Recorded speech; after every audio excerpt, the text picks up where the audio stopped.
breaking 80 can be tough if you see the game like it's a PGA Tour. We just have to get the ball to good positions, read the lie of the golf ball, and impose our game onto the golf course. Your ball striking needs to be better than a 90 breaker. That's just the way life goes. The most reliable shot that you have in the bag, taking in no danger, no drop shots this side.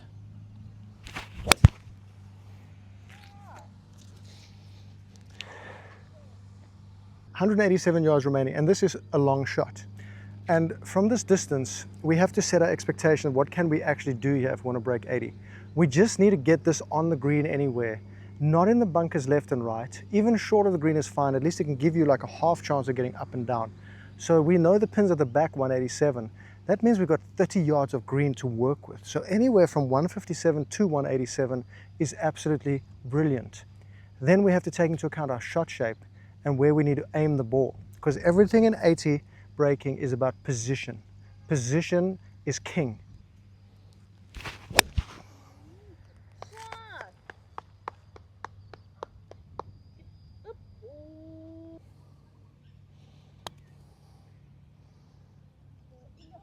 Oof.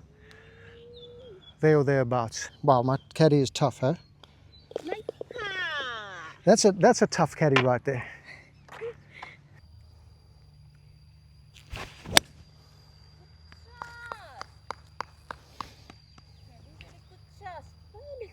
With 150 yards to go, I actually cannot go in a bunker. So I'm going to shoot this one more toward the right-hand side because I'm on a slope where the ball's above my feet. So I think it's going to come out left. So I'm going to aim it right and let the environmental factors actually take care of everything for me. I'm not going to try to finagle anything, just allow the ball to come out left.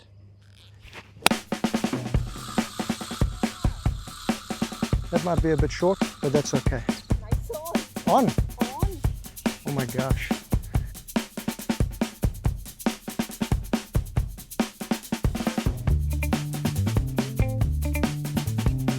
One cup. One cup. Kat, you know what, eh? Sometimes I think... Nobody noticed. Exactly.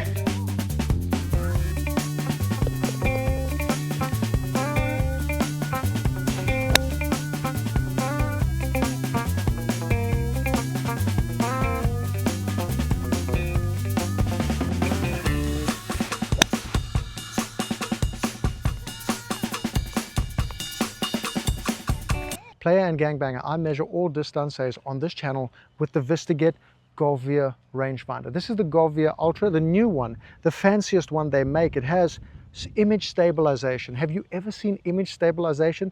The fancy stuff you see in big high-end cameras? I have never seen that in a rangefinder. Meters and yards, slope, no slope. Magnet on the side so you can stick it to your cart. Don't forget it there. I did. I lost it. I will never do that again.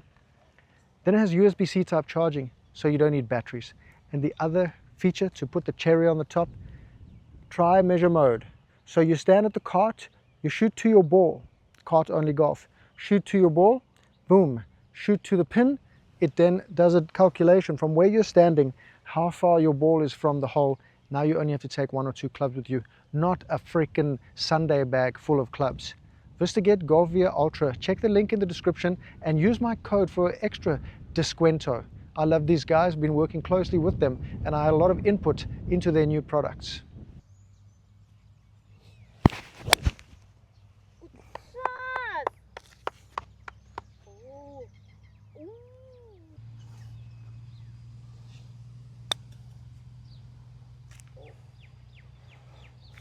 A little bit short.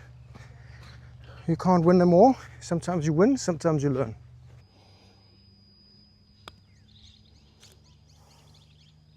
These holes fucking bing, bong, bong, bong. Sometimes I get a DM on Instagram. Hey man, I just shot my best score watching all your videos. I shot a 78 with only 2 mulligans? You didn't shoot 78, brother. When you can shoot the honest score, the feeling you have when you shoot the honest round, even if it's 83, at least you know it's real. You know when it's fake, when you take it away from the golf course and it sits with you. It just sits with you and it eats you up quietly, silently. If you play a hole, right, and you want to take a mulligan, try this. Especially if you want to break 80. Play the hole with the mulligan ball and with your ball, 2 balls, see what the score is. The score is not much different. Often it's the same score. Often even the good shot's giving you the bogey. Just relax. You've got everything in you that you need to break 80 right now. You don't need to cheat. 150 yards, we're gonna fader this one in. It's gonna be a beautiful little fader.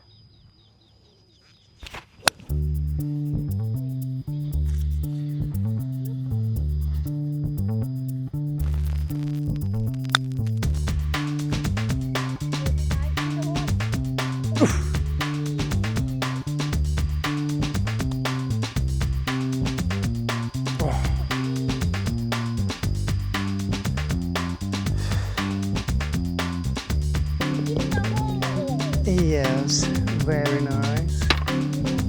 No, this, no. This is for me.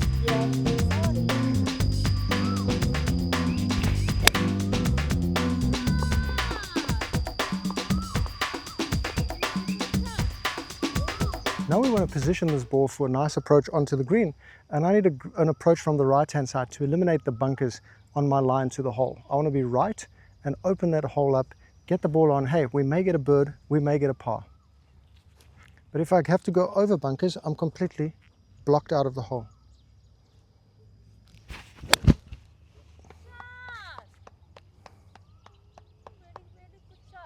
Very good shot. Better than most. You can see that I dropped a shot on a par 5, which you never want to do. That was a very poor chip and then not a very strong putt. Just a short game. Green side in 3 is absolutely money. The par 3, we missed in not a bad place, but also it's a very big green. To miss that green is unforgivable at the break 80 level. So there's 2 easy quick shots to nip just on the ability to hit the short game shot closer to the hole and then hit the green on the par 3. You know, the par 3s, holes like that, we want to take advantage of because the greens are so big.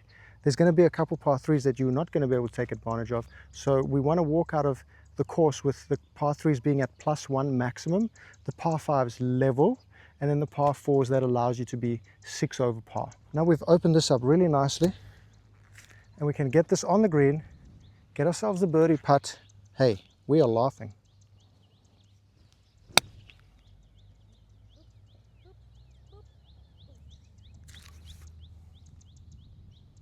Well, I didn't expect it to dip into the bunker there and bounce out, but that's okay.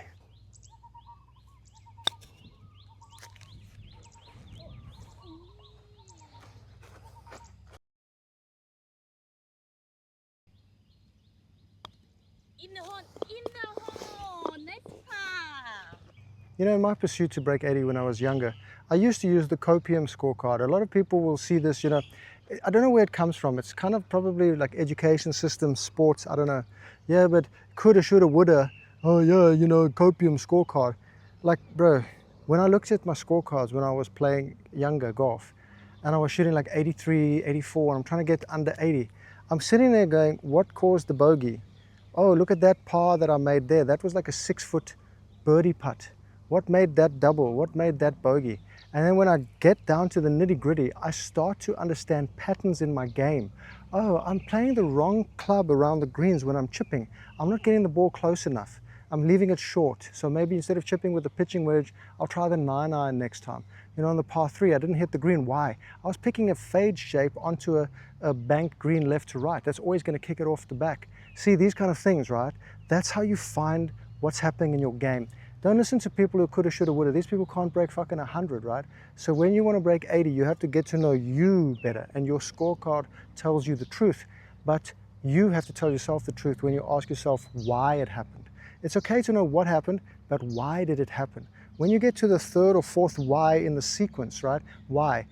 Because I picked the wrong club. Okay, why? I left my bag at the cart and I didn't want to go get another. Hey, bring another club with you to the green side. Easy solve, right? That's one shot just from one decision. So that's how we use the copium scorecard, the coulda, shoulda, woulda scorecard. And it's a very powerful tool reserved only for intelligent people.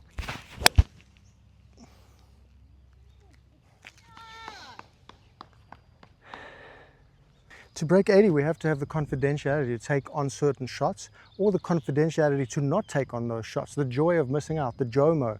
So you can have the JOMO shot of hitting it to the left and chipping it on so you don't go in that bunker. Or if you're capable, you have to have the confidentiality of flying that bunker to the pin number or longer and be confidential it's going to happen. No doubt, Gwen Stefani. If you have any doubt, you're going to plop it in that bunker. When you have no doubt, your commitment rises. As your commitment rises, the shots fall more in line with what you want. It's when you're like non-committed, 80%, 75% committed, you can't play break 80 golf. Okay, to break 80, it's 110% commitment on every single shot, twice on Sundays. And with that being said, I'm committed and confidential to the left side for a chip onto the green ski. Okay, I added a little fade in there. Oh! The irony of breaking 80 golf is that it's the exact same strategy as breaking 90 and break 100. We're still using our confidential, committed, comfortable clubs to our places that we like to hit the ball. The only thing that's changed is our ball striking and our thinking, our ability to stop and think, and then to be able to read the lie of the golf ball. And then not only that, what's going to happen when you hit the ball from that lie with the club you chose on the turf you're intending to land it on? Is it going to stop? Is it going to bounce left, right? Is it going to bound on?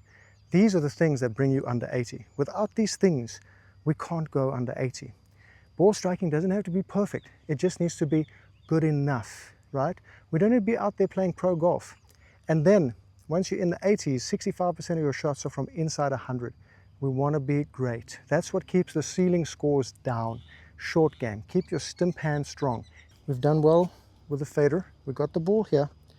Now we have to get it close, okay? Tricky. Uphill, maybe going to pop a bit more.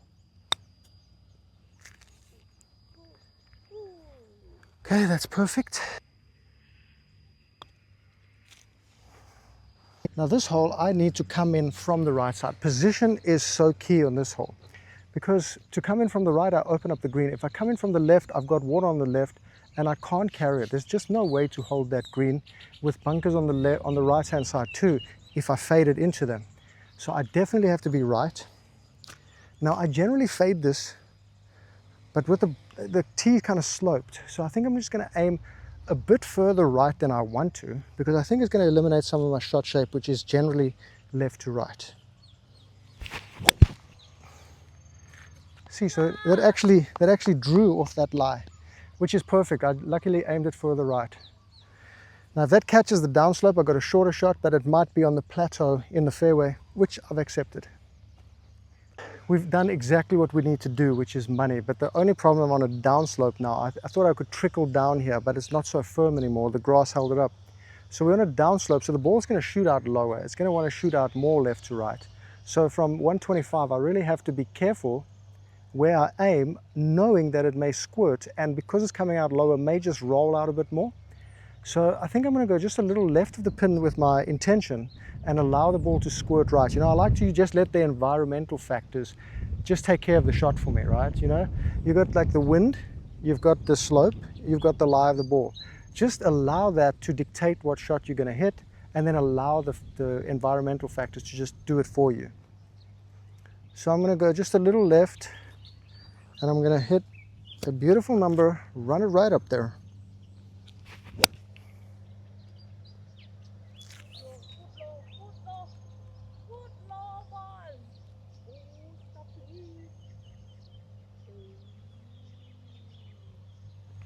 Perfect!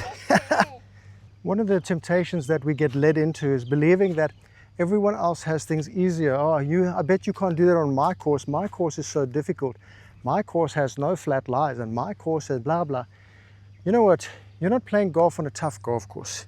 You're playing golf in a tough mental prison. You've created the Alcatraz in your mind that says none of this stuff applies to me because I'm exceptional. Guess what, buddy? Millions of people have played golf throughout history. Millions have broken 80 on tougher courses, on easier courses. Every course is easy and every course is difficult, depends where you put the golf ball. When we break out of that prison and we break our rusty cage and we start running, anything's possible. You don't know the half of it. You don't know the things I've seen. You don't know the troubles I've had. Where are we going? Come on now, give us a birdie so the caddy can have a tip. Man, I tell you what, I cannot putt on these scarified greens. They disturb me mentally, you know? Mentally disturbed. Nice par. I tell you what, though, I'll take a par here every day on this hole. Nobody notice. Nobody notice. Nobody notice. Thank you for saving me money, Kat, so I can afford my espresso.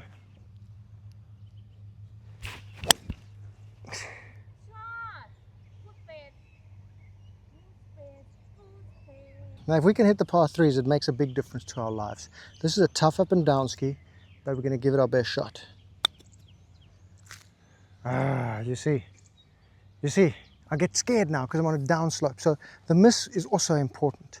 If I miss just to the right, I have an easy chip just over there. But now I've given myself a tough one to try salvage the par. Players, I do have an age test later today, and I was cramming all night. This is the most beautiful fairway bunker I've ever putted on.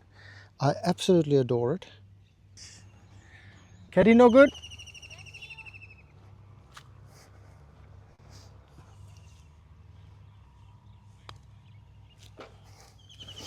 I have to come from the left-hand side because look at all those 6 bunkers surrounding the green there. There's a no-go for me. They're too deep, right? There's just no way I'm going to be able to get out of them effectively. So if I want to bring the par into play here, I have to go well left. And then when I get well left, there's a corridor up the bunkers. But I have to go quite far left and really commit to that 110% because it's difficult to, but we're going to do it.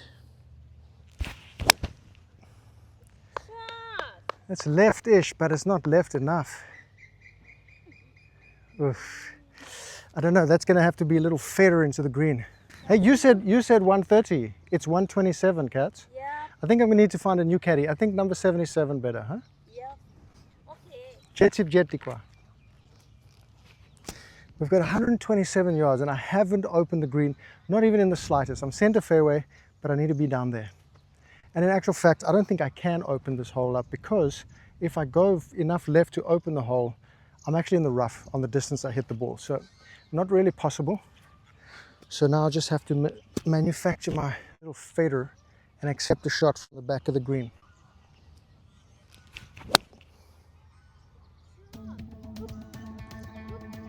Yes, yes, get on. Yes.